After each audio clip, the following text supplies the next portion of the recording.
Running too fast, running too fast, running too fast, running too fast. Book the slow mo.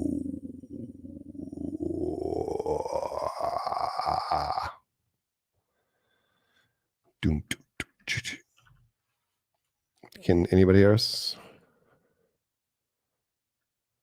Live. And we're back with Jake Bronstein from Buzzfeed. Buzzfeed. Jake, tell us a little about Buzzfeed. Never heard of it.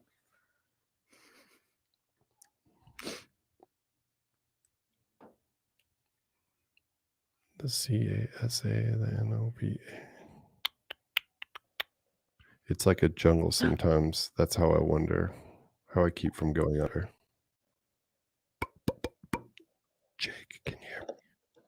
Yeah. Can you hear me? Can I get a beat? Can I get a beat, Jake? Boom, boom, like what kind of beat? Is Jake? You just flow, bro. I'll catch the beat. I'll catch it. Yo, his name is Jake, and he is no snake because he did not flake, even though we took a break. So I appreciate him now, and here's my big brown cow, and I'm about to say, let's move and get this podcast started. How you doing, man? I'm pretty good. How are you? Good, man. Good to see you. Holy shit, it's been a long time, and holy shit, I've thought about you way too much. What? Let's get it. Yeah, let's get it started. Tell me about Heartbreak Jake. Go. Heartbreak Jake. I'm pulling my Nardwire. Heartbreak Jake. Go. Wait a minute. Hold on. Slow it down. You can't just dive in with like Grow Fest 99. Yeah. This is too something. So, okay. You two, for one, just to be clear, it's like the three of us are now doing this for the three of us. Is that clear? We're fucking live. You're live. Paul warned me that that's what was going to happen. So, okay. this is a call that anybody could turn on at any time. That's what we're doing. Yeah. 100%. So. Okay. All right. Hold on. Is there any other way? Hold on. We're on. I'll tell my team. Let's see if anybody shows up. 2, you are sitting in the same room. Our audio went out in our AirPod. We lost his audio. Oh, it's back. Okay. All right. You're in the same room. Is that correct? Yes, we are. Yep. Are you aware that there is a deadly disease in the air somehow? No. What? At the moment. Like, is it like a powder or something? What? Tell me more. All right. Okay. All right. We've done that then. Sometimes living in Nebraska, you know, we don't catch a lot of stuff. We are aware. We're dumb. Okay. All right. Okay. Yeah. Onwards and upwards. So are we looking at the Bulu office? Is this Bulu HQ? No, we're actually at a little podcast studio right now. It's pretty disinfectant, quarantine, etc. We kind of walk in with masks, get situated, do the mask off. And I believe since we have intercourse, though, that's probably the easier way to contract it. On occasion, we have intercourse. Got it. Okay, cool. Yeah. So at least twice because we have 2 kids. We'll cut all the pre-shit later. That you know of. That's my favorite joke, by the way. It works even better with women. Right? That you know of. Paul makes that joke too. I make that joke all the time. Or sometimes he likes to introduce me as his first wife. I'm like, funny joke. I actually say, that I say when people are like, "These are my kids," I'm like, "Well, the ones that you're aware of, that you know of, right?" All right. So this is Box Talks by Bulu with Paul, Stephanie. We have Jake Bronstein on the show today. He is the head of partnership innovation at Buzzfeed. Jake, tell us a little bit about yourself. My name is Jake. Hello, my name is Jake. Years ago, I was in the publishing industry. I was helping to, build audiences around content, which is just how I decided to reframe writing words for magazines. And then magazines fell away. I told that audiences around content story, got into the internet, ended up doing marketing, ended up falling into entrepreneurship, ended up falling out of entrepreneurship, ended up falling into Buzzfeed. And here we are. Ta-da. And where is the first time that I would have seen you? Because I didn't notice when I first met you, our friend David said you should Google him, and I was like, oh my God, no way. So you probably something you don't want to talk about, but fuck it, we're here. Where did I first see you? The first time you saw me could have been on MTV, which was a cable network at the time, and they pioneered reality TV, and I was on one of those shows before it was a thing. So I was on Road Rules season 4, I think. Islands was our theme. Let me tell you, you were I was obsessed with the show. I remember the very first Real World, and my sister and I were absolutely obsessed with Real World, Road Rules, you name it. And it took me a minute to figure it all out, but I now recall at a young age having conversations about you on the show. And when I told I told my sister about it, she said, holy shit, does he know tech? And I was like, come on. Like, I just told you I presented with Jake Bronstein, and that's like your first question back. Do you remember tech? I do remember tech. He went on to celebrity endeavors. I, at this point, though, am compelled to tell you. Well, no. I think you and I are literally just having a conversation. I do not think that this is making it even into LinkedIn. I don't think. I think we are on a phone call where we are talking, which, by the way, is a good vibe. We should do this in general. I might want to do this in my life, where I talk as if others will one day enjoy this. Like there is this audience out there that's going to happen. Wait, is there another way to do it? You're shifting my whole paradigm. This is how I live life. There's people that are listening. What? Like this is for them, but no, this is for us, bro. I know, but like, I don't think you even turned it on into LinkedIn. Oh yeah.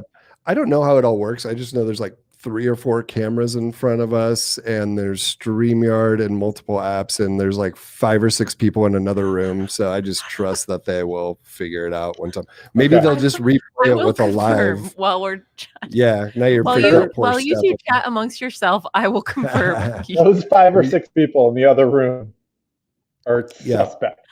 I look at them with suspect. They've worked. It's come through every time. I mean, who knows if they're going to just like play a video that says live later on. I just know that there's a sum of money paid and it works. So I'm always happy about that. So Jake, what projects are you working on or partnerships right now at Buzzfeed? Tell us a little bit about that. And then maybe if you could talk a little bit about Lunarly and how that came about. I think a lot of people are curious. That's one of the subscription boxes that we do at Bulu that people are always curious about. Yep. So let's just take a step back. So my role at Buzzfeed is in helping our brand partners to do innovative marketing and things, extend their business, find smart opportunities, and that is things beyond the sales bag. So if you think of best practice being something that we've done before and we know it's going to happen, on the very opposite side is innovation. You know, it could yield better results, but it could also fail spectacularly. And then in March of 2020, the world went on lockdown, and surprisingly, or sort of excitingly, a group like mine that is built to, reinvent the wheel every day is actually really well positioned to keep the wheel rolling when all other wheels stop. I don't know if this wheel analogy works. I'm following. I'm tracking. Okay. All right, cool. So while I can't really talk about programs that I'm working on now that aren't, out there for the world yet, I can tell you that some of the fun stuff that we did in 2020, one of the first things that we did, which I was really proudest of, was the dating apps, like dating was sort of changing quickly, and we wanted to help them tell that story. And so we also figured out remote production before most. And so we got 20 dates to happen so that we could stream them live into the homepage of BuzzFeed and elsewhere, and people could see what that looked like on behalf of Bumble, so that they would sort of understand, wait a minute, just because I'm at home doesn't mean I need to stop meeting people. And we paired off these couples and we got to watch their first dates. And that was really fun. And then another thing that I was really proud of in partnership with Adobe, they said it was sort of one of their most creative partnerships of all time. We had started talking about it before the quarantine started, how we were going to bring in 10 young voices and integrate them into Buzzfeed on behalf of Adobe, and then let them run wild to tell their own stories using Adobe products. And when all of a sudden there wasn't an office, there was a lot of questions about, should we continue that program? Is it something we should think about? And we sort of figured out how to run that all wherever people were, which is really fun. And it was a really successful partnership. And we did a lot of fun things with streaming services, obviously, as those stories. So I guess, actually, having said all of those things out loud, and tying it back to innovation, what you'll often find, I suppose, is that the people who I work with are either the leaders in their industry, they're doing all the best practice stuff, and now they want to do fun and interesting stuff, or periodically, though this is fewer and far between, it's somebody looking to disrupt something. And that all leads us to Lunarly, which is a program that we launched together on behalf of Scott's Miracle-Gro, who about 3 years ago now came to the understanding that they, are dominant in their industry and in their space, but were maybe looking to build deeper connections with an audience, invite new audiences into plant care, learn about D2C stuff, and in particular live goods, which is a big opportunity for them. And there was one other thing. I think just learn about entrepreneurship.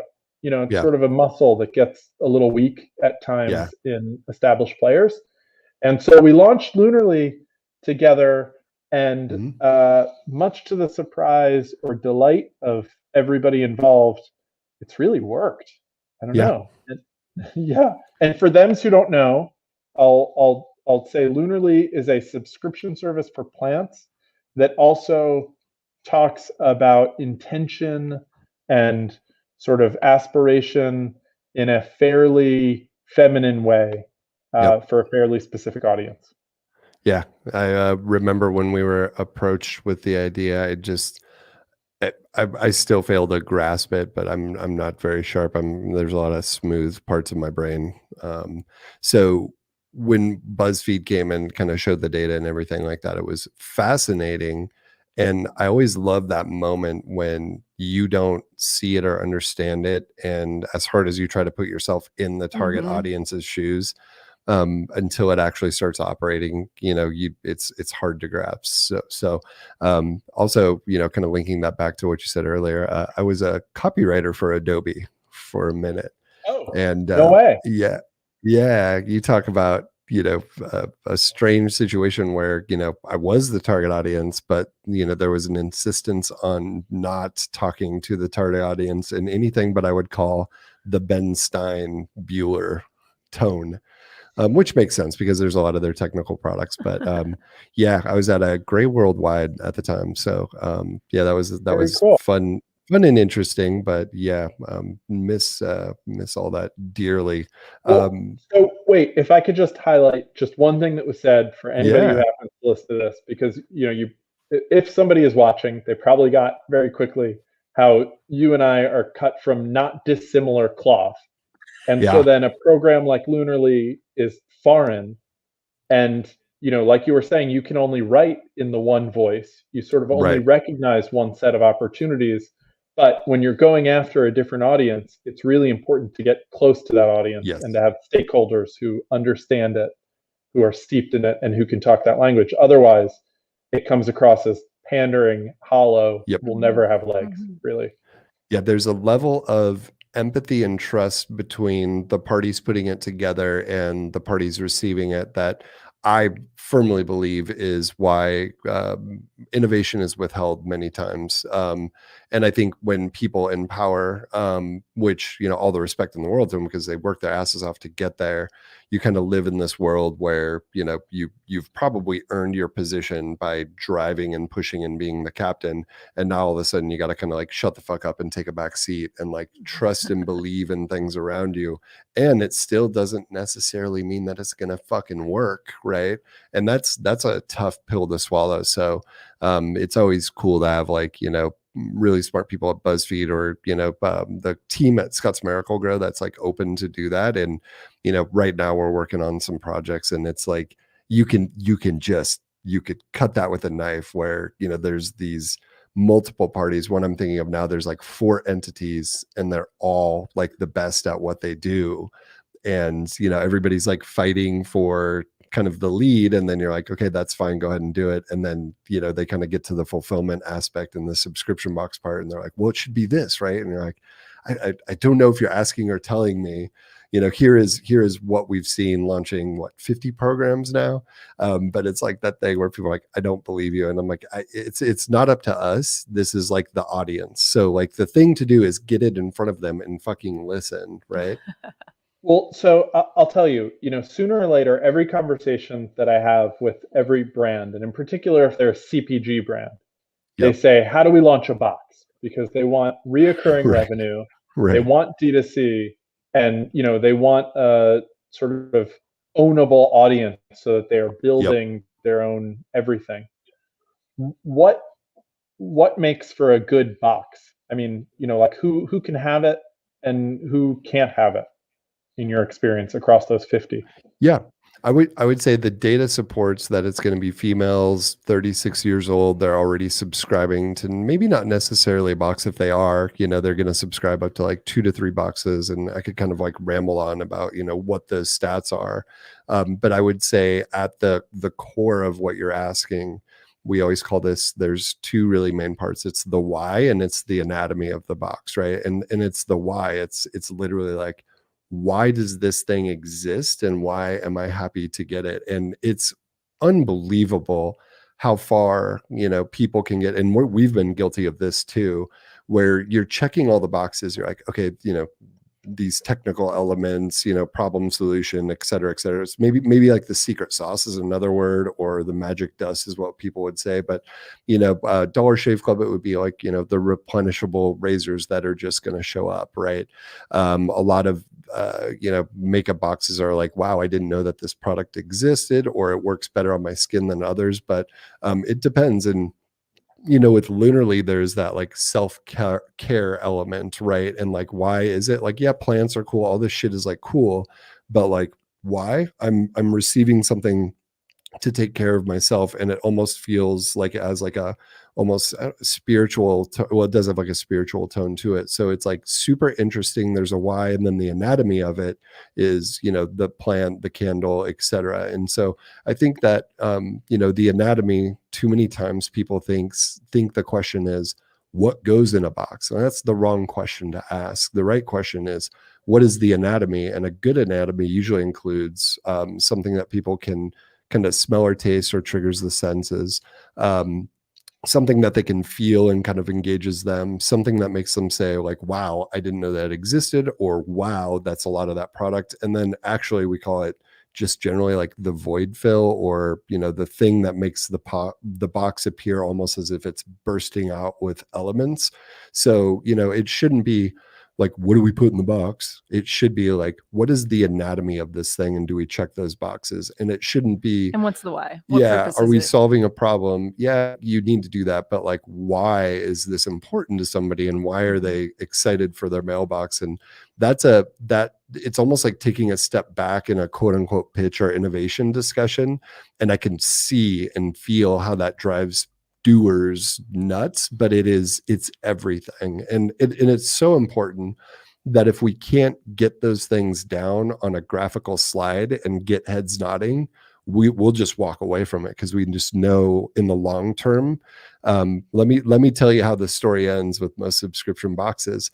They're successful and it gets to a point where inevitably the CFO and the finance department is looking at it. And usually it's about that 3-year period. If it does not have a clear path to, profitability or gaining customers or collecting information, that thing is going to die because it's such a beast of logistics and whatnot. So I could ramble on, but those are the things that we have those conversations as early as we can. And if we don't have the people at the table that can kind of handle and understand the importance of it, you're just wasting time, right? So, okay. So you talked about what's a good box. And I think you were actually talking about like a literal, like in this package, here are the elements that want to go in it. And then we heard about the what's the why, which I think is really what's a good program. And so can we just, in my 6 minutes left, I'd love to hear about what are good whys to drive box programs in your experience. Yeah. So there's about 14 different categories. I'm not going to go through all of them, but like a replenishment, like that is like, if you can hit that one and it's real and legit and it isn't something that people are doing, that is just a moneymaker every time, right? Maybe a way to encompass the like 4 things. Well, I guess that's on the company side, right? But so I guess a way to think about it is, I think STEAM and STEM learning is another good version. Like, my kids, it's relevant now. It's like my kid is stuck at home. Like, what am I going to do with this? And it's no longer like just throw a little, Go Fish cards or whatever. Like, people want education for their kids. They want it relevant. They want it age appropriate. So like, why does this box exist? I'm stuck at home with my kid. I got to work or they're not going to school. So I'm going to get this thing for them because it's going to help me be kind of an at-home teacher. I think that's been a really hot one. And that will come in the form of maybe toys, maybe science experiments, anything. I think a really good why has been that one. And actually probably bigger than that one is, we have employees stuck at home. We're trying to engage them, or we have an event or a conference and, people have already paid us money. We need to send them something or an award show. And why are we sending them this thing? Right. Because we're trying to mimic the experience of the show or conference. Wait, I didn't realize. So, okay. So not every program that you run is actually reoccurring. This could be like one big drop. Yep. And then you are the logistics partner that makes all of that go. We say subscription box because it is just a marketing term that we've owned. But in the reality, like if you said, just tell me what the fuck you do, I would say we're really good at putting multiple items together and shipped out, especially if it's on a recurring basis. But we've done plenty of one-time drops. And then I would say the other thing is like fulfillment specialists, where you got plants, you got ping pong tables, you got this absurd thing that either nobody wants to do or you have no fucking clue how to pull it off. We're the team that'll come in and figure that out, or just tell you like that's not possible unless you're ready to lose money. Anything's possible, but the hard part is, can you make money doing it? Interesting. I'm trying to think of the craziest thing that we've shipped. I mean, plants are definitely up there. Yeah. It's been challenging. Thanks for that, Jake. Yeah. I think they're a nightmare. They are literally, I mean, I almost, it's tough. Food maybe would be harder, but it's not, because food is already dead. Yep.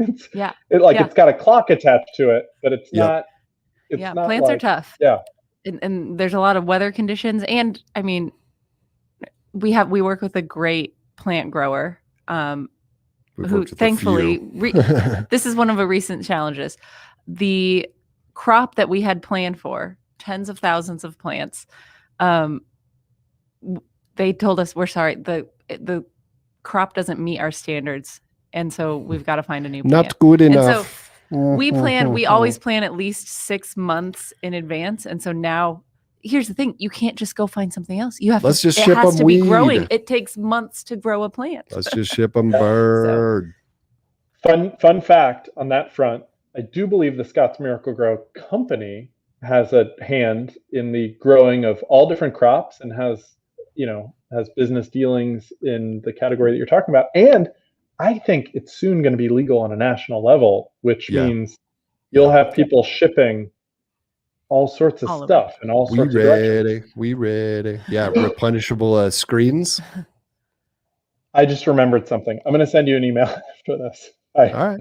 I'm down. Yeah. Okay, cool. I was going to say that I think the craziest thing next to plants is probably the science kit. We really underestimated working with a global company that's overseas.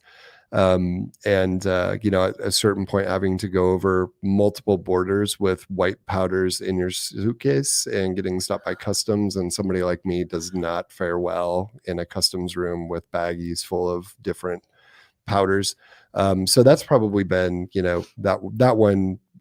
And actually, Crayola was a fucking nightmare because you don't realize how strict they are on non-toxic, et cetera, and the chemicals and anything you're sending to kids has a lot of testing and things that need to be done. And Disney is awesome, but like, man, God, the requirements and like this country can't get this color and this thing. So I think everything has their little like nuance, and plants is definitely up there. But there is certain things like we will do food, but when we're working with Pillsbury on something, and when you start to get into like eggs and milk, like it's just financially not realistic, right?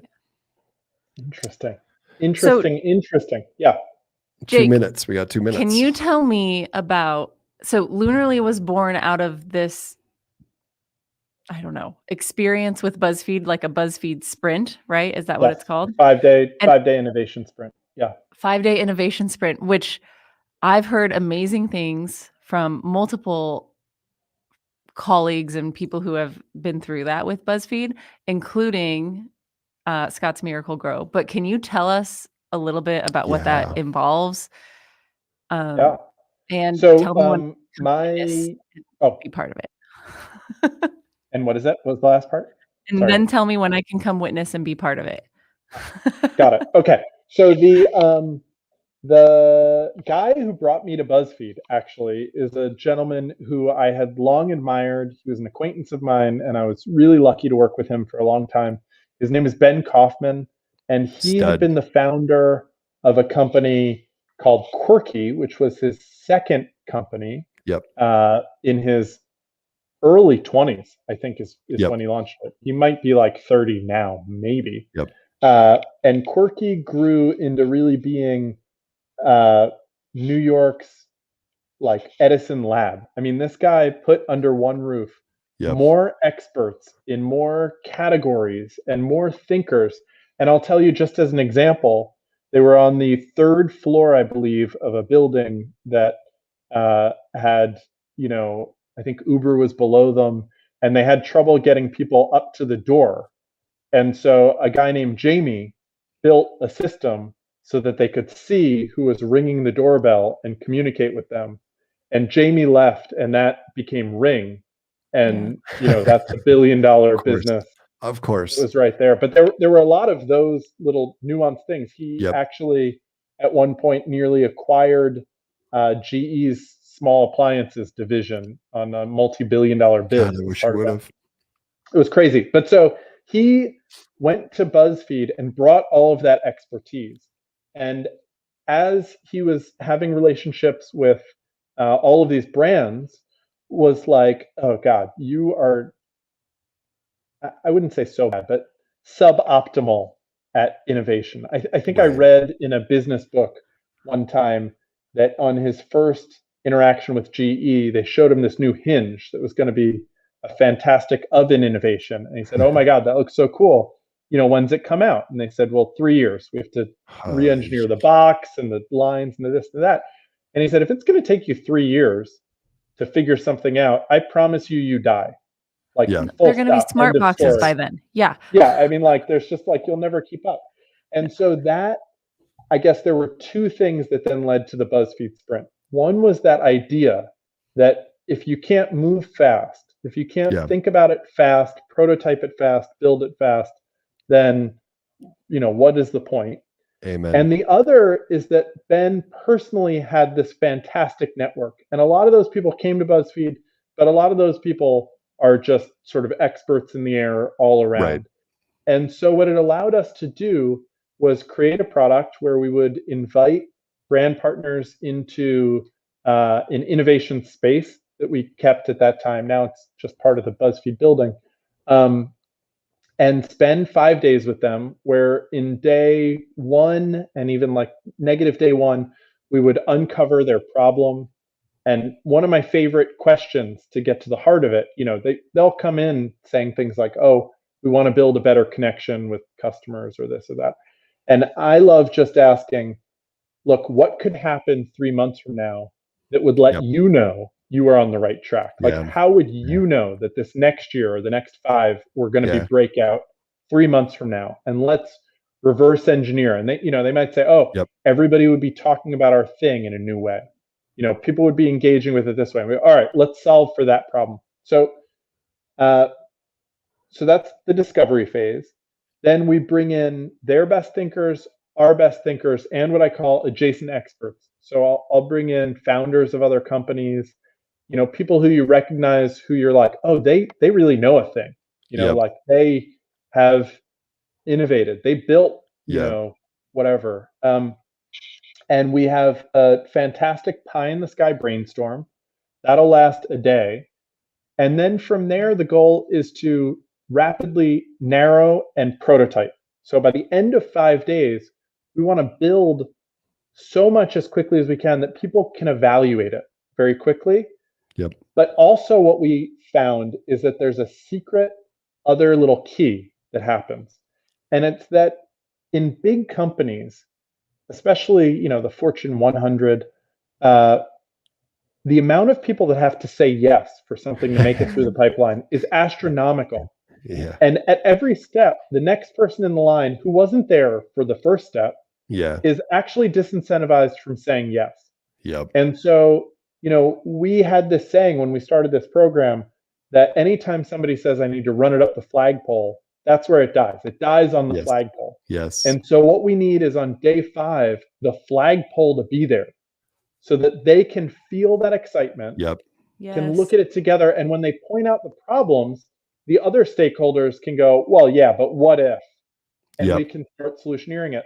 And so, we tried to have all of those people come on day 5 as we would stay up through the nights building and doing. And those people aren't that excited about coming to New York when they're not from New York. And so then we added another layer where on day 5, we bring the show to them. So we would build things in the innovation center. We would fly it. We would do this. We would do that. In COVID, unfortunately, where I started by saying, of course, the show goes on, no matter what it is, it goes on. What I have found is that we can do innovation work for you. We are happy to consult. We have access to all of those same people, but you really can't work at that frantic a clip by remote. Every hour that you can't pair with somebody takes 2 hours because I need to do the work for an hour. I send it to you and you need to do the work for an hour. And so all of a sudden things stretch, and the energy and excitement of a group of people putting their heads together in a new way just doesn't really happen over Zoom. So in a lot of ways, we've had to shelf that program. I mean, we're still doing things, everything from figuring out a new toothpaste innovation for this one or that one. But it's not really, the BuzzFeed 5-day sprint is a grand, it is like, we just throw resources at a problem. And I mean, we've had just as an example, we've had people prototyping AR things in Australia to send back to here so that the technology on day 5 blows people away, and it just doesn't work. It's funny that you mentioned that, because I think that's a lot of why we've, in the pandemic, we experienced something similar. And so we kind of went out and talked to everybody, and really what we found hands down was just people need help, fulfillment and customer service. So can you just get this shit out and in the hands? And so we've really been focused on that since the pandemic. But a few things that you said were disturbingly similar. And also you have somebody with Stephanie that used to run large brainstorms at ad agencies and other stuff. So I could feel her just licking her chops as you're saying that. That's why I asked if I could be there. Yeah. I would love it. Later. I pray that we get back to a world. Yeah. Okay, I'm going to take you up on it. It's someday. I just want to witness it and experience it. Oh no, we want to get in there. I'm part of the team, and we like to mix it up there. There you go. It's so funny. I will say, in COVID moment, right, we found all these new opportunities, and one of the first opportunities is that connecting with people through a computer doesn't feel throwaway, which is great because we can have more top-to-top meetings. We can connect with everybody, and I would love to think that that is the new normal and that we will continue there indefinitely. But I do think the second I show up at my desk and go, I can't believe we didn't win this huge thing, and I hear that it's because somebody else was there. Oh, well, they worked with those people in person. They showed up. I'm going to go, great. I guess we're back to traveling. Here we go. Yes, exactly. And it will eventually. Paul, I've heard Paul say the same thing. So when you said you two were cut from the same cloth, I'm picking up on it now. Before we started, Jake, Paul told me, he said, I'm just going to warn you, this is going to be weird. He goes, the first time I ever met Jake, we were both speaking on stage, and he's like, we never talked to each other, and we both came out and we both just started dancing. Yeah. Anybody doesn't remember. That's it's something like that. It's like you gotta pass being with the whole kind of like media background in New York City and whatever, and I'm stuck here in Nebraska, and there's no goofy birds around here. So what's funny though, I will say I literally have to run or my children will be abandoned at school. But I, in my entrepreneurial thoughts, have started thinking that being outside of New York is such an asset, because here you would be in competition for the great talent.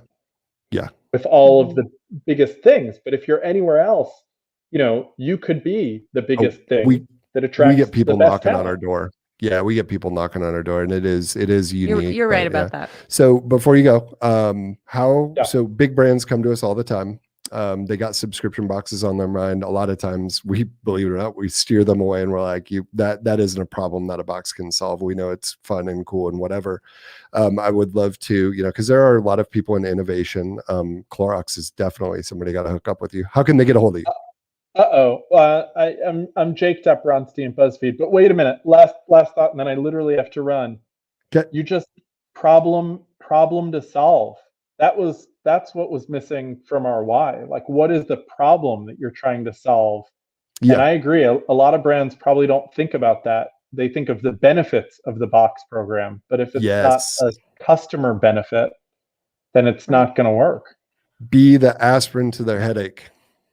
Ooh, I like that. Yeah. Okay. Much love, man. Thank you. Take care of those kiddos. Thanks, Bye-bye. Jake. Thank you so much for having me. Man. Thank you for your time. That has been Box Talks with Bulu and Jake Bronstein, head of partnership innovation. Busy dude. I don't think we've ever worked with a company that moves as fast as Buzzfeed. So when he's talking about innovation and speed, I don't think most people grasp what that is, because until Buzzfeed, we had never met another company that could even come close to keeping pace with us. And it was not a company that large. Level. And the fact that not only they move that quickly, but that they can get other behemoth size Fortune 500 companies to move that quickly, to get decision makers in the room so that they can move forward with innovation is pretty impressive, that they've kind of cracked the code on how to do that and to make the experience just so amazing. Anyone who has gone through a Buzzfeed sprint, I've only heard like how amazing that experience was, even if it was a lot of work, because it does sound like you're working around the clock for 5 days. But what a cool thing to go through. So hats off to Jake and Ben, and also we'll throw David in there. We really appreciate them, super grateful for them, and so happy and proud to have launched programs with them. And we look forward to working with them in some form or fashion in the future. So this has been Box Talks. I'm Paul. I'm Stephanie. We're out of here. I was like a gremlin. I think that's it. All right. Our live listeners, I think we're wrapping it up. If there are any live listeners, we can't tell. There might be nobody.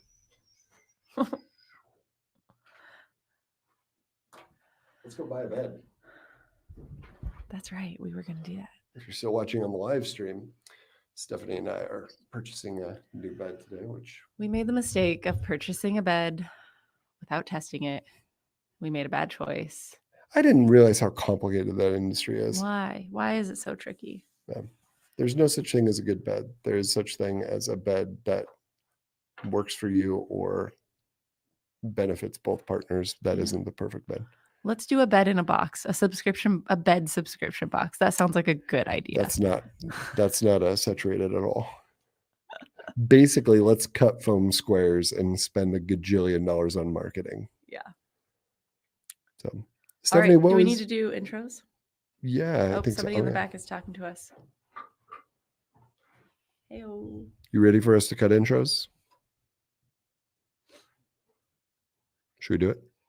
Are we still on live stream or are we done? It's fine if